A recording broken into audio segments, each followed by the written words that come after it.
মুসলমান ভাইরা আমার কথাগুলো দিল দিয়ে বোঝার চেষ্টা করেন।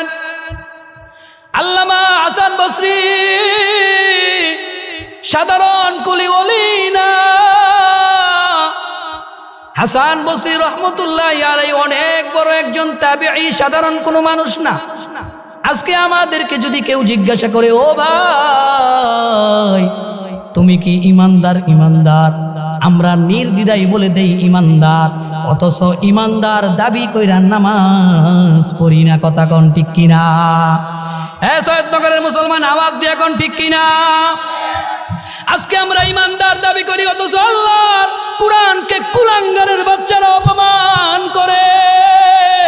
ইমানদারের অন্তরের মধ্যে একটু আঘাত লাগে না? কথা কোন ঠিক কিনা? আল্লামা হাসান বসরি রহমতুল্লাহি আলাইহি সাধারণ কোনো মানুষ না, সাধারণ কোনো তাবিঈ না। এত দামি, এত দামি আল্লামা হাসান বসরি রহমতুল্লাহি আলাইহি লালিত পালিত হয়েছে নবীর স্ত্রীদের হাতে। হাসান বসরি বলেন, এত দামি তাবিঈ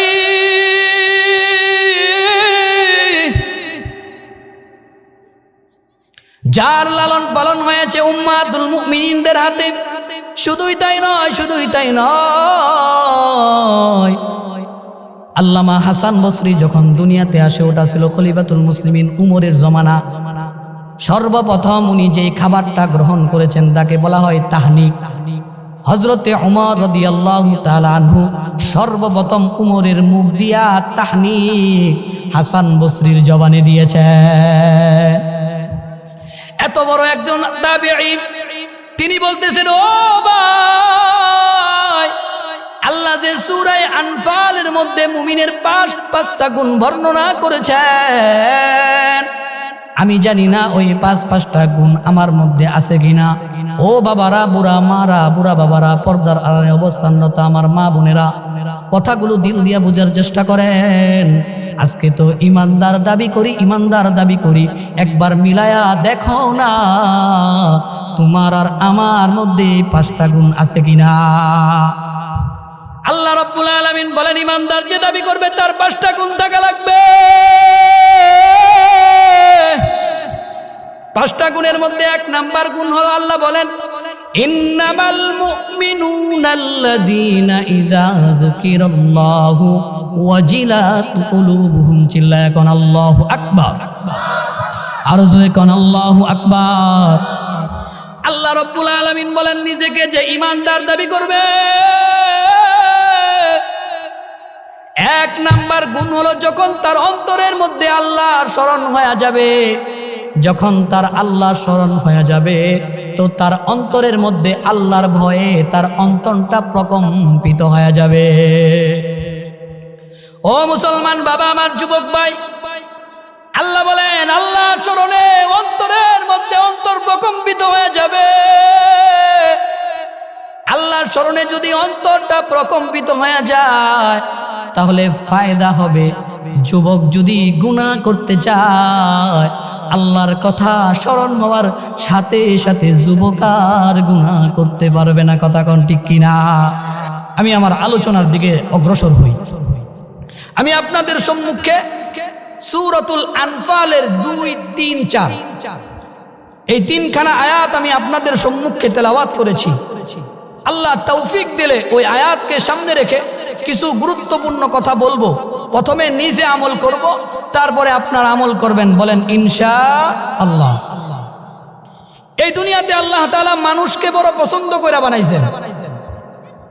সকল মানুষই আল্লাহর কাছে প্রিয়, কিন্তু এই সমস্ত মানুষ থেকে আল্লাহর কাছে কিছু মানুষ অতি প্রিয়। তারা কারা? যারা তাদের জবান দিয়া বলে লা ইলাহা ইল্লাল্লাহ। এই মানুষগুলা আল্লাহর কাছে অত্যন্ত প্রিয়। এই মানুষ থেকেও কিছু মানুষ প্রিয় আছে, যারা হলো মুত্তাকিন, ইমানদার। আল্লাহ যেটাকে নিষেধ করেছেন সেটাকে নিষেধ মানে, আল্লাহ যেটাকে হালাল বলেছেন হারাম মানে, আল্লাহ যেটাকে হারাম বলেছেন হারাম মানে। এমন মানুষের দাম আল্লাহর কাছে কম না বেশি? বেশি।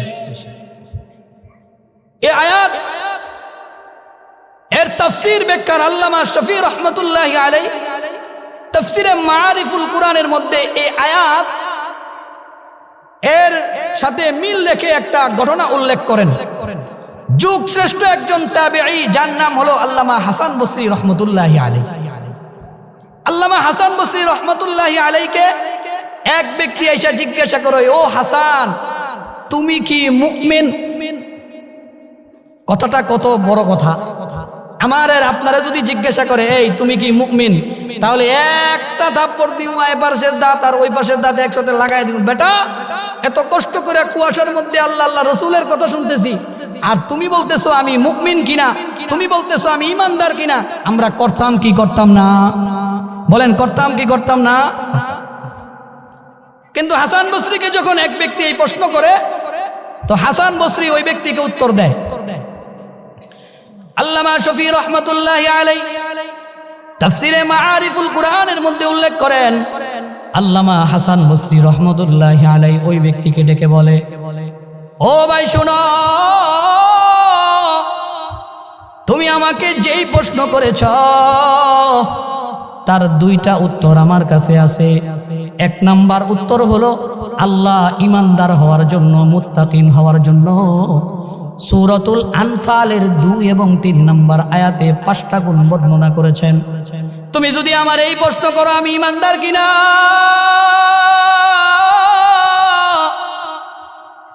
তুমি যদি আমার এইভাবে প্রশ্ন করো, আল্লাহ যে সূরাতুল আনফালের 5টা গুণ ইমানদারদেরকে অর্জন করতে বলেছেন, তুমি যদি এইভাবে আমাকে প্রশ্ন করো, তাহলে আমি বলবো আমি ইমানদার কিনা এটা আমি জানি না। তোমার প্রশ্নের 2 নম্বর উত্তর হলো, তুমি যদি আমার এই অর্থে প্রশ্ন করো, আমানতু বিল্লাহ ওয়া মালাইকাতিহি ওয়া কুতুবিহি ওয়া রুসুলিহি ওয়াল ইয়াউমিল আখিরি ওয়াল কদরি খাইরিহি ওয়া শাররিহি মিনাল্লাহি তাআলা ওয়াল বা'সি বাদাল মাউত।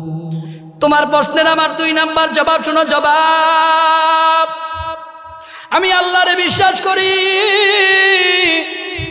আমি ফেরেশতাগণের উপর ঈমান আনি, রিজিকের উপর ঈমান আনি, হায়াতের উপর ঈমান আনি, ভাগ্যের ভালো এবং খারাপ যা কিছু আছে সব আল্লাহর থেকে হয় এটার উপরও ঈমান আনি। মৃত্যুর পরে আল্লাহর সামনে দাঁড়াতে হবে, কিয়ামত সংঘটিত হবে, এটার উপরও আমি বিশ্বাস করি। দুনিয়া থেকে একদিন বিদায় হইতে হবে, এটাও বিশ্বাস করি। তাহলে আমি বলতে পারবো 2 নাম্বার উত্তর হলো হ্যাঁ, আমি ঈমানদার। মুসলমান ভাইরা, আমার কথাগুলো দিল দিয়ে বোঝার চেষ্টা করেন। আল্লামা হাসান বসরি সাধারণ কুলি ওলি না। হাসান বসরি রহমতুল্লাহি আলাইহি অনেক বড় একজন তাবেঈ, সাধারণ কোনো মানুষ না। আজকে আমাদেরকে যদি কেউ জিজ্ঞাসা করে, ও ভাই তুমি কি ইমানদার? ইমানদার আমরা নির্দ্বিধায় বলে দেই ইমানদার, অথচ ইমানদার দাবি কইরা নামাজ পড়ি না। কথা কোন ঠিক কিনা? হ্যাঁ, সৈয়দনগরের মুসলমান আওয়াজ দিয়ে কোন ঠিক কিনা? আজকে আমরা ইমানদার দাবি করি, অথচ আল্লাহর কুরআনকে কুলাঙ্গারের বাচ্চারা অপমান করে। ইমানদারের অন্তরের মধ্যে একটু আঘাত লাগে না? কথা কোন ঠিক কিনা? আল্লামা হাসান বসরি রহমতুল্লাহি আলাইহি সাধারণ কোনো মানুষ না, সাধারণ কোনো তাবেঈ না। এত দামি, এত দামি আল্লামা হাসান বসরি রহমতুল্লাহি আলাইহি লালিত পালিত হয়েছে নবীর স্ত্রীদের হাতে। সুবহানাল্লাহ। আগামীকাল কই মিয়া বাঙালি বুঝেন না যে কি শুধু স্লোগান দেন, এমক নেতা তেমক নেতা, আমার ভাই তোমার ভাই, আমার ভাইয়ের চরিত্র ফুলের মতো পবিত্র, নামাজ পড়ে না একক কতক্ষণ ঠিক কিনা? কিন্তু কোন সময় যে সুবহানাল্লাহ কইতো আর আলহামদুলিল্লাহ কইতো এটাও জানেন না? না আপনারা জানেন? জানেন তো ইনশাআল্লাহ। হাসান বসরি বলেন, এত দামি তাবেঈ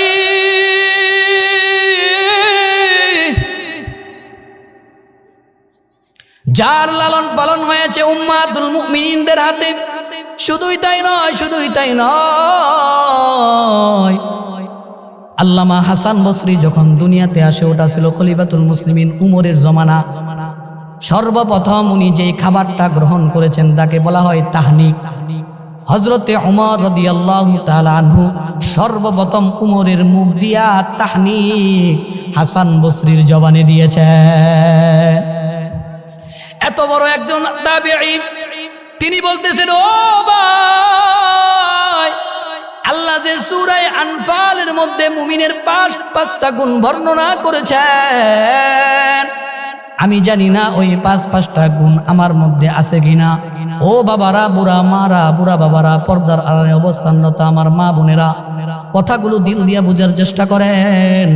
আজকে তো ইমানদার দাবি করি, একবার মিলায়া দেখো না তোমার আর আমার মধ্যে পাঁচটা গুণ আছে কিনা। আল্লাহ রাব্বুল আলামিন বলেন, ইমানদার যে দাবি করবে তার পাঁচটা গুণ থাকা লাগবে।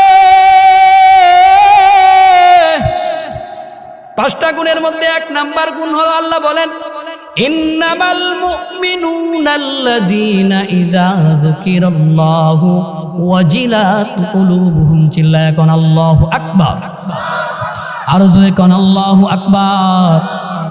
আল্লাহ রাব্বুল আলামিন বলেন, নিজেকে যে ইমানদার দাবি করবে,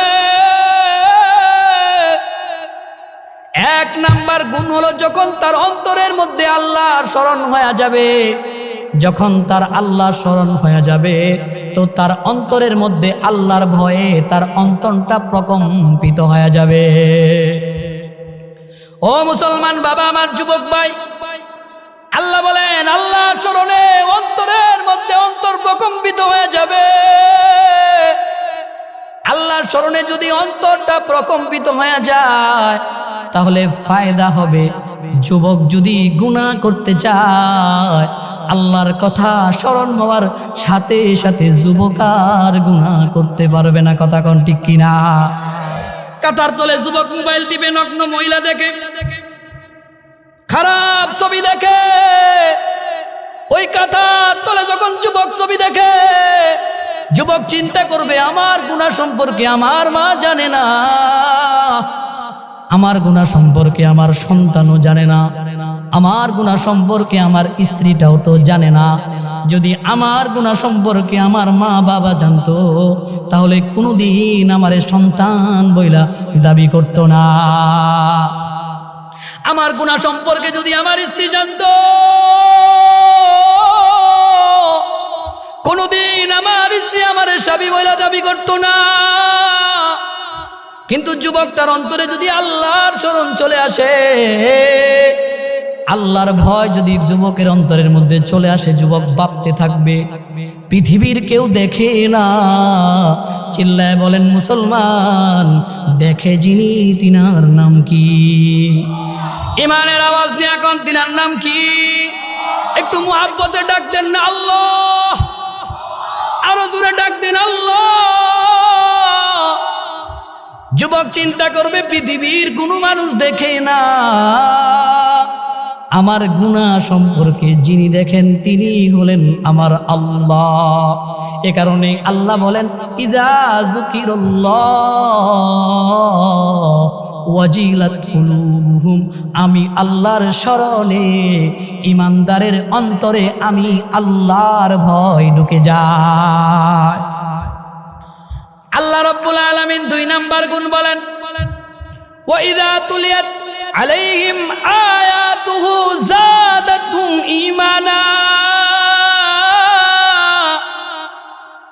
আল্লাহ রাব্বুল আলামিন বলেন, ইমানদারের দুই নাম্বার গুণ হলো, ইমানদারের সামনে যখন আমার কালামের আয়াতগুলো তেলাওয়াত করা হবে, আমার কালামের আয়াতগুলোর তাফসীর করা হবে, বর্ণনা করা হবে, ওয়াজ করা হবে, তো ইমানদারের ঈমান আরো বৃদ্ধি হইতে থাকবে। আমার আয়াতগুলো যখন বর্ণনা করা হবে, ইমানদার ঘরের মধ্যে ঘুমাইতে পারবে না। আজকের এই ময়দানে কোরআনের আয়াতের তাফসীর বর্ণনা করা হচ্ছে, কোরআনের আয়াতের ব্যাখ্যা করা হচ্ছে। ইমানদারের অন্তরে যদি ঈমান থাকে, যেই মানুষটার অন্তরে ঈমান আছে, ওই মানুষটা কখনো মেলায় ঘুরতে পারে না। যেই মানুষটার অন্তরের মধ্যে ঈমান আছে সে কোনোদিন ঘরের মধ্যে থাকতে পারে না। কারণ আল্লাহ বলেন ওয়াইদা তুলিয়াত আলাইহিম আয়াতুহু যাদাতুহুম ঈমানা। ইমানদারের সামনে যখন আমার কালামের আয়াতগুলো পাঠ করা হবে, ইমানদারের ঈমান বৃদ্ধি হইতে থাকবে। এবার আল্লাহ রাব্বুল আলামিন ইমানদারের 3 নাম্বার গুণ বর্ণনা করতেছেন, ওয়া আলা রাব্বিহিম ইয়াতাওয়াক্কালুন।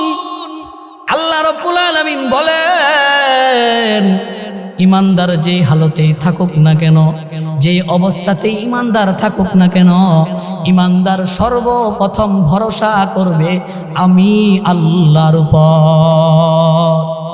সকালে খাইতে পারলেও আমি আল্লাহর উপর ভরসা করবে, বলবে আলহামদুলিল্লাহ। দুপুরে খাইতে পারলেও বলে আলহামদুলিল্লাহ।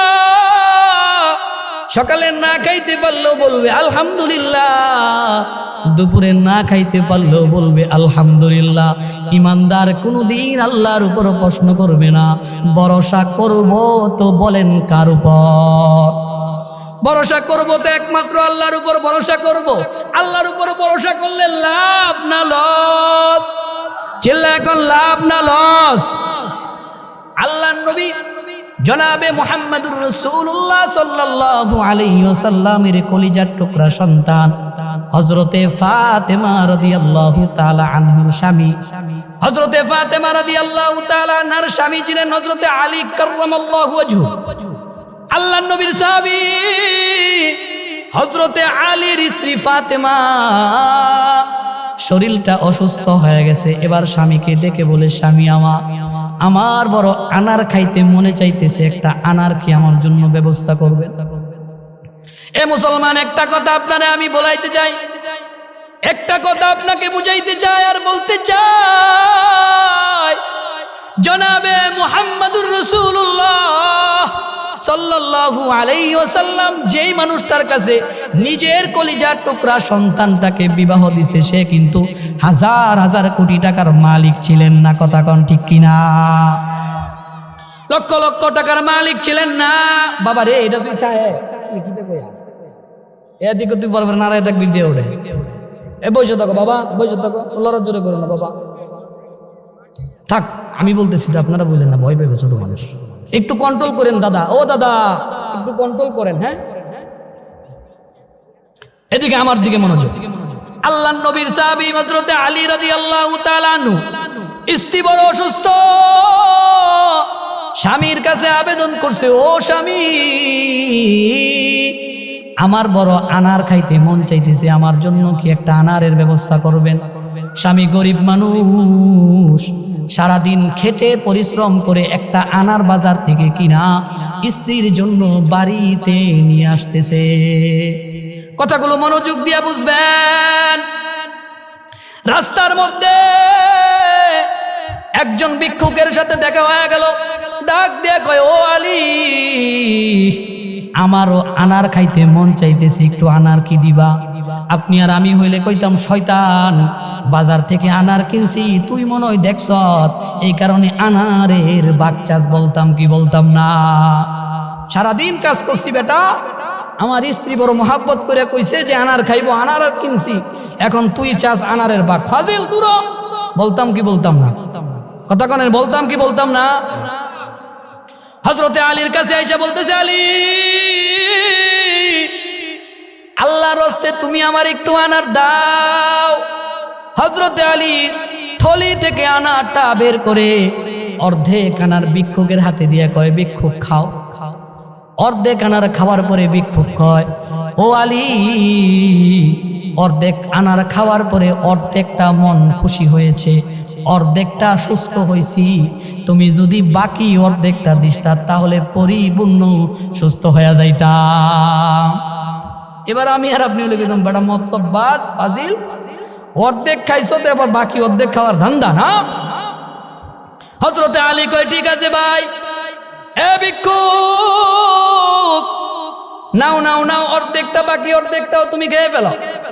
বাকি অর্ধেকটা খেয়ে এবার মনটা খারাপ করে বাড়ির দিকে রওনা হয়েছে। কেন জানেননি মন খারাপ?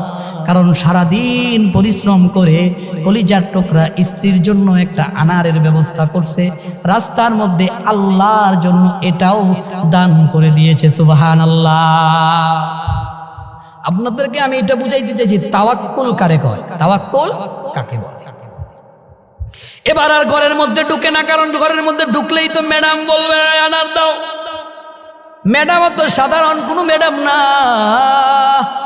এত সবরওয়ালা ধৈর্যশীল ম্যাডাম। ঘরের মধ্যে 3 দিন ধরে আগুন না জ্বললেও স্বামীর উপর কোনোদিন চাপ দেয় না। কথা কোন ঠিক কিনা? আজকে আমার সমাজের স্ত্রীগুলা, আমাদের সমাজের বউগুলা স্বামী প্রবাসে কষ্ট করে, সব থেকে দেনেওয়ালার নাম কি? এ কারণেই আল্লাহ রাব্বুল আলামিন জানায় দেয়, গোলাম, ইমানদারের 3 নাম্বার গুণ হলো ওয়ালা রাব্বিহিম ইয়াতাওয়াক্কালুন। আল্লাহ তাআলা এবার বলেন ইমানদারের 4 নাম্বার গুণ শোনো, 4 নাম্বার গুণ শোনো, আল্লাযীনা ইউকিমুনাস সালাহ ওয়া মিম্মা রাযাকনাহুম ইউনফিকুন। আল্লাহ তাআলা বলেন, ও ইমানদারেরা শুনো, ইমানদারের 4 নাম্বার গুণ হলো আল্লাযীনা ইউকিমুনাস সালাহ। ইমানদার নিজেও নামাজ পড়বে, অন্যকেও নামাজ পড়ার জন্য দাওয়াত দিবে, অর্থাৎ ইমানদার নামাজ কায়েম করবে। ইমানদার নামাজ কায়েম করবে, নামাজ নিজেও পড়বে, অন্যকেও দাওয়াত দিবে। কিন্তু আফসোস আর পরিতাপের বিষয় হলো, আমার আল্লাহ নিয়ামত স্বরূপ সারা রাত ঘুমিয়ে থাকার পরে মসজিদের মাইক থেকে হাইয়া আলাস সালাহ হাইয়া আলাল ফালাহ বলে মুয়াজ্জিন সাহেব ডাকতে ডাকে, নামাজের দিকে আসো, কল্যাণের দিকে আসো। ফজর চলে যায়, গোলাম ফজরের নামাজটাও পড়ে না। আমার মালিক জোরের সময় ডাকে, গোলাম ফজরের সময় আমি আল্লাহ তোরে ডাকলাম, ফজরের নামাজটা তুই বললি না। ও গোলাম, এবার জোহরের নামাজটা পড়ার জন্য মসজিদে আয়। বলেন ডাকেন কে? কে ডাকেন? আল্লাহ কয়, গোলাম ফজর পড়াস নাই, মাফ করে দিমু, মাফ করে দিমু, জোহরে আয়। জোহরের সময়টাও বান্দা মসজিদে যায় না, নিজের কাজ করার জন্য মাঠের মধ্যে পড়ে থাকে। জোহরের নামাজও যখন গোলাম পড়ে না, আসরের আজান হয়ে যায়, আসরের সময় গোলাম রে আল্লাহ ডাকে, ও গোলাম আসরের নামাজটা পর, মাগরিবের নামাজটা পর, এশাটা পর। এশার সময় বড় দরদ নিয়ে ডাকে, ফজরে ডাকলাম আসলি না, জোরে ডাকলাম আসলি না, আসরে ডাকলাম আসলি না, মাগরিবে ডাকলাম আসলি না, এশাটা পর, এশাটা পর, ফজরের গুনাহ আমি আল্লাহ মাফ করে দিব। বলেন সুবহানাল্লাহ। কারণ আল্লাহ রাসূল বলেন, সুবে সাদেকের আগে আল্লাহ প্রথম আসমানে আইসা ডাকে, আলামিন মুস্তাগফিরিন ফাআগফারলাহ, আলামিন মুস্তারজিকিন ফাআরযুকা, আলা কাযা আলা কাযা হাত্তা ইয়াতলু আল ফাজর। সুবহানাল্লাহ। আমার আল্লাহ তাআলা সপ্তম আসমান থেকে, আরশ কুরসি থেকে প্রথম আসমানে আসে, আর ডাক দিয়ে কয়, ও সৈয়দনগরের মুসলমান, কে রে, কই রে, কার ক্ষমার দরকার, আয় আয় আয়, কার রিজিকের দরকার, আমি আল্লাহর কাছে আয়, আমি আল্লাহ তাআলা তোরে মাফ করে দিমু। কার রিজিকের দরকার আমার কাছে চা, আমি আল্লাহ মাফ করে দিমু। পয়গম্বর আরবি বলেন, আলা কাজা আলা কাজা। এইভাবে আল্লাহ তাআলা ফজরের সুবে সাদেকের ওয়াক্ত পর্যন্ত বান্দাকে ডাকে। অথচ আমার সমাজের মানুষগুলা, আমার সমাজের যুবকগুলা হাজার হাজার লাখ লাখ মিনিট মোবাইলের পিছনে ব্যয় করে, স্ত্রীর পিছনে ব্যয় করে, সন্তানের পিছনে ব্যয় করে।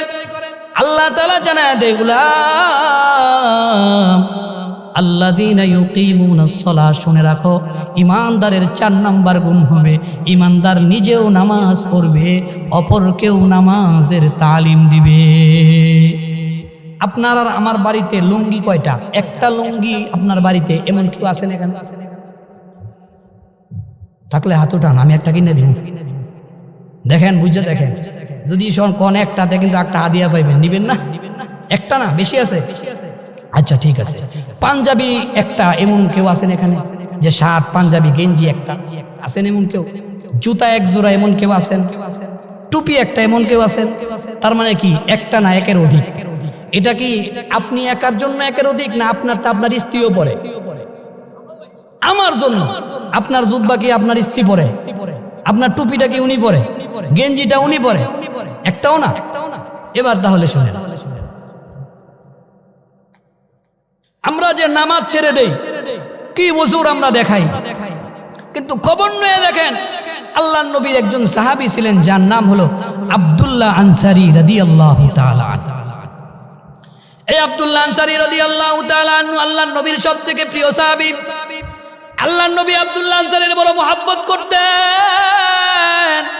দরিদ্র একজন গরিব সাহাবী আল্লাহর নবীর পিছে 5 ওয়াক্ত নামাজ বা জামাত আদায় করতেন, জামাতে সহিত আদায় করতেন, কিন্তু সকলের পরে মসজিদে যাইতেন আর সবার আগে মসজিদ থেকে বাড়িতে চলে যাইতেন। ওনার এই কাহিনীটা সকলের পরে মসজিদে যাওয়া, সবার আগে মসজিদ থেকে বাড়িতে যাওয়া, বিখ্যাত সাহাবীদের নজরে পড়া গেল। হযরতে ওমর, হযরতে আবু বকর, হযরতে ওমর, হযরতে আলীর চোখে পড়া গেল। তারা চিন্তা করতে লাগলো, হায় রে, আব্দুল্লাহ আনসারী এত বড় একজন সাহাবী, এত জালিলুল কদর একজন সাহাবী, কিন্তু মসজিদে সবার পরে যায় আর মসজিদ থেকে সবার আগে বের হয়ে যায়। কারণ এটা হলো মুনাফিকের আলামত। মুনাফিকের অন্তর মসজিদে টিকে না, মুনাফিকের অন্তর বাজারের মধ্যে টিকে। কথা ঠিক না বেঠি? আপনাদের এলাকায় মনে এমন মানুষ নাই যে বাজারে বসে বসে চা খায়? আছে? দাড়িটা পাকা, চুলগুলাও পাকা। আমি যদি আপনাদের বাসায় বলি 1 পা কবরে গেছে, আপনারা কোন না এমন কথা? আমাদের দেশে কই 1 পা কবরে গেছে, বেটা এখনো তোর দেমাগ কমে না। 1 পা কবরে চলে গেছে। চায়ের স্টলে বিরাট বড় এক বক্স লাগায়া এশার নামাজটা পইরাই বাম হাতের মধ্যে একটা আর ডান হাতের মধ্যে একটা চা, মাঝে মধ্যে ডান হাতে খায়, মাঝে মধ্যে বাম হাতে খায়, আর হা কইরা বেশ্যা মমতাজের গানের দিকে তাকায়া থাকে। কথা ঠিক না বেটি? এমন মুসলমান বলো সৈয়দনগর না? আপনারাই কইছেন আছে, আমার কিন্তু দোষ নাই। আমারে কইতেন না যে আপনি আমাদের নামে বদনাম কইছেন, আপনারা কইছেন আছে। অথচ আব্দুল্লাহ আনসারী এত গরিব সাহাবী, আব্দুল্লাহ আনসারী সবার পরে মসজিদে আসে আর সবার আগে মসজিদ থেকে বের হয়ে যায়। বিখ্যাত সাহাবীরা হযরতে ওমর, হযরতে আলী, ওসমান, তারা গিয়া রাসূলের কাছে বিচার দায়ের করে দিল, ওর আল্লাহর রাসূল, আপনার প্রিয় সাহাবী আব্দুল্লাহ আনসারী সবার পরে মসজিদে আসে আর সবার আগে মসজিদ থেকে চলে যায়। কি কারণ চলেন ওর বাড়িতে গিয়া ওরে জিজ্ঞাসা করি। আল্লাহ রাসূল এবং দামি দামি সাহাবীগুলা হযরতে ওমর, হযরতে আবু বকর, হযরতে উসমান রাদিয়াল্লাহু তাআলা আলাইহিম আজমাইন এবং স্বয়ং রাহমাতুল লিল আলামিন একটা গ্রুপ আব্দুল্লাহ আনসারীর বাড়িতে গিয়া বলতেছে, আসসালামু আলাইকুম ওয়া রাহমাতুল্লাহ। মুসলমান চিল্লায়া কর, কারো বাড়িতে প্রবেশ করার আগে সালাম দেওয়ার জন্য নির্দেশ যিনি দিয়েছেন তিনি কে? কিন্তু আমার সমাজের অবস্থা হলো স্বামী স্ত্রীর সালাম দিতে লজ্জা পায়। এইটা কিভাবে সম্ভব হুজুর? ও সুবহানাল্লাহ, আসমানতে হুর নাম চিনি, পিছন দিয়ে যান। ওই পাশে কি মহিলা প্যান্ডেল? পিছনে মহিলাদের কি কোনো ইয়া নাই? রাবারটা আবার নাই, এরা দিয়ে মঞ্চে চলে আসে। ব্যাপার কি? ওয়াশ টাশ করবো নাকি? তো সালাম দেওয়ার কথা নির্দেশ কিনি করেছেন কে ভাই? জোরে কোন কে? সাউন্ড কিন্তু ভালো হইতেছে, আলহামদুলিল্লাহ, সুন্দর হইছে, টেনশন নাই, এটা যেন থাকবে তো। সালাম দেওয়ার নির্দেশ দিয়েছেন আল্লাহ। আল্লাহ বলেন, লা তাদখুলু বুয়ুতান গায়রা বুয়ুতিকুম হাত্তা তাস্তানিসু ওয়া তুসাল্লিমু আলা আহলিহা। ও ও ইমানদারেরা, তোমরা যখন কারো ঘরে প্রবেশ করবে তো সালাম দিয়ে প্রবেশ করবে। আল্লাহ রসুলের উপর যখন এই আয়াত নাজিল হয়, এক সাহাবী এসে জিজ্ঞাসা করে, ইয়া রাসূলুল্লাহ, আমি যদি আমার মায়ের ঘরে প্রবেশ করি তাহলেও কি আমার সালাম দিয়ে প্রবেশ করতে হবে? আল্লাহ রাসূল ডাক দিয়ে কয়, সাহাবী শোনো, তোমরা যদি তোমার মায়ের উলঙ্গ দেখতে না চাও তাহলে অবশ্যই সালাম দিয়ে প্রবেশ করো। আল্লাহ রসুল এবং সাহাবায়ে কেরাম আব্দুল্লাহ আনসারীর বাড়িতে দরজার সামনে দাঁড়ায়া সালাম দিতেছেন, আসসালামু আলাইকুম ইয়া আব্দুল্লাহ। একবার সালাম দিছে, দুইবার সালাম দিছে, আব্দুল্লাহ আনসারী দরজা খুলে না। তিনবার সালাম দিছে, আব্দুল্লাহ আনসারী দরজা খুলে না। এবার রসুল এবং সাহাবায়ে কেরাম মসজিদে নববীর দিকে রওনা। সাহাবায়ে ডেকে বলে, ইয়া রাসূলুল্লাহ, মনে হয় আব্দুল্লাহ আনসারী বাড়িতে নাই, কারণ আপনি সালাম দিবেন আর সাহাবায়ে কেরাম দরজা খুলবে না, এটা কোনোদিন হতে পারে না। কথা কোন ঠিক কিনা? যখন মসজিদে নববীর দিকে রওনা হয়, পিছন থেকে আব্দুল্লাহ আনসারী ডাক দিয়া কয়, ওয়া আলাইকুমুস সালাম ইয়া রাসূলুল্লাহ। আব্দুল্লাহ আনসারীর দিকে রসুল এবার তাকায়া বলতেছে, ও আব্দুল্লাহ আনসারী, তুমি তো জানো আমি যেই মানুষটার উপর খুশি হয়ে যায় আমার দিকে তাকান। আমি যেই মানুষটার উপর খুশি হয়ে যায় ওই মানুষটার উপর আল্লাহ খুশি হয়ে যায়। আমি যেই মানুষটার উপর নারাজ হয়ে যায় আল্লাহ সেই মানুষটার উপর নারাজ হয়ে যায়। ও আব্দুল্লাহ আনসারী, তোমারে একবার সালাম দিলাম, তোমারে দুইবার সালাম দিলাম, তিনবার সালাম দিলাম, দরজা খুললা না। আব্দুল্লাহ আনসারী, বলো কেন খুললা না? সালাম। আব্দুল্লাহ আনসারী, শোনো, তুমি কেন দরজা খুললা না? আব্দুল্লাহ আনসারী যখন এই কথা রসুলের জবান দিয়া শুনলেন, আব্দুল্লাহ আনসারী ডাক দিয়া কয়, ইয়া রাসূলুল্লাহ, ইয়া হাবিবাল্লাহ, আপনি যেই অভিযোগটা আমার উপর নিয়ে আসছেন, অর্থাৎ আপনি আমাকে বলেছেন কেন মসজিদে সবার পরে যাও আর মসজিদ থেকে সবার আগে বাড়িতে চলে আসো। ইয়া রাসূলুল্লাহ, ইয়া হাবিবাল্লাহ, তাহলে শুনেন, ওগো নবীজি, আমার বাড়িতে একটা মাত্র কাপড়, যেই কাপড়টা আমিও পরি আমার স্ত্রীও পরে। ওগো নবীজি, নামাজের যখন সময় হয়ে যায়, বেলাল যখন আজান দিয়া দেয়, আমার স্ত্রীকে ঘরের মধ্যে আমি একটা গর্ত করে রাখছি, এই গর্তের মধ্যে ঢুকায়া দে, কাপড়টা পরে আমি মসজিদে চলে যাই। আপনার নামাজটা যখন শেষ হয়ে যায় আমারও মনে চায় আপনার নুরানি চেহারার দিকে তাকায় থাকি, আপনার নুরানি জবান দিয়ে কথা শুনি। ইয়া রাসূলুল্লাহ, আমার উপর যেমন নামাজ ফরজ, আমার স্ত্রীর উপরও নামাজ ফরজ। আমি বাড়িতে চলে আসি কেন? কারণ হলো আমি বাড়িতে আসলে এই জামাটা পরে আমার স্ত্রী নামাজ পড়ে। আব্দুল্লাহ আনসারীর এই কথা শুনে আল্লাহ রসুল ঝরঝর করে চোখ থেকে পানি পড়তেছে, আর ডাক দিয়ে কয়, আব্দুল্লাহ রে, তুমি এত গরিব, এত গরিব। আল্লাহ রসুল যখন কান্না করতেছেন, আল্লাহ রসুলের কান্না দেখে উমর, ওসমান, আলী রাগান্বিত হয়ে গেলেন। ডাক দিয়ে কয়, আব্দুল্লাহ, রসুলকে কি এমন কথা তুমি বলছো যে কথার কারণে রসুলের চোখ দিয়ে পানি পড়তেছে? আব্দুল্লাহ আনসারী ডাক দিয়ে কয়, ভাই ওমর, শুনো, আমি রসুলের সাথে কোনো বেয়াদবি করি নাই, রসুলকে কষ্ট দিয়ে কোনো কথা বলি নাই। আমি বলছি আমার একটা মাত্র জামা, যে জামাটা পরে আমি মসজিদে গিয়ে নামাজ পড়ি, ঘরের মধ্যে এসে আবার স্ত্রী এটা পরে নামাজ পড়ে, এ কারণেই আমি সবার পরে মসজিদে যাই আর সবার আগে মসজিদ থেকে চলে আসি।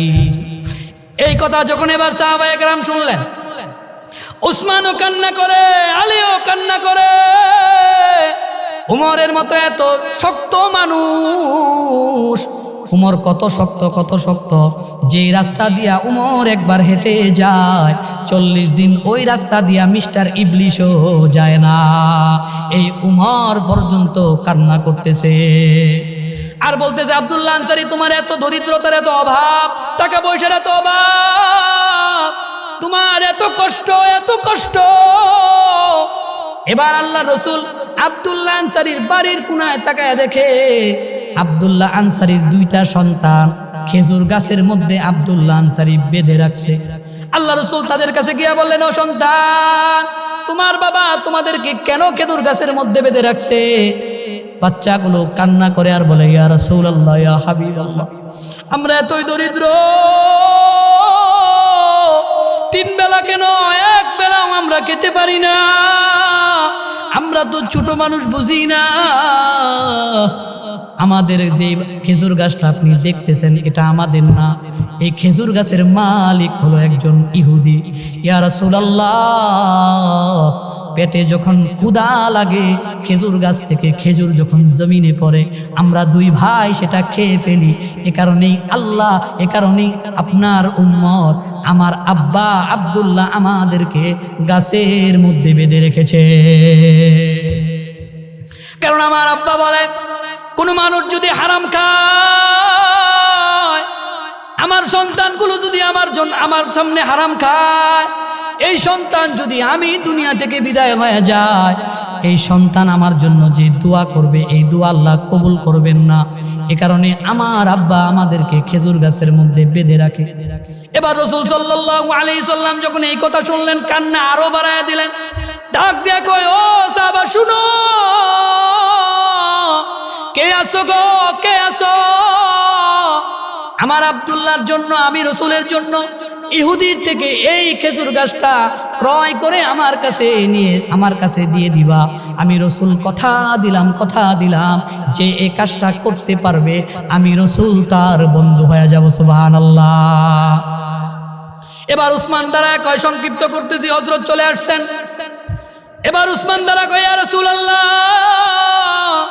এই কাজটা আমি করব। এই কথা বলে উসমান রাদিয়াল্লাহু তাআলা আনহু ইহুদির বাড়িতে চলে গেলেন, গিয়ে বললেন, ইহুদি, ওই যে আব্দুল্লাহর বাড়ির পাশে তোমার যে খেজুরের গাছটা, ওই খেজুরের গাছটা আমি ক্রয় করতে চাই, যদি তুমি আমার কাছে বিক্রি করো, বলো তুমি ওই খেজুরের গাছের পরিবর্তে আমার কাছে কি চাও?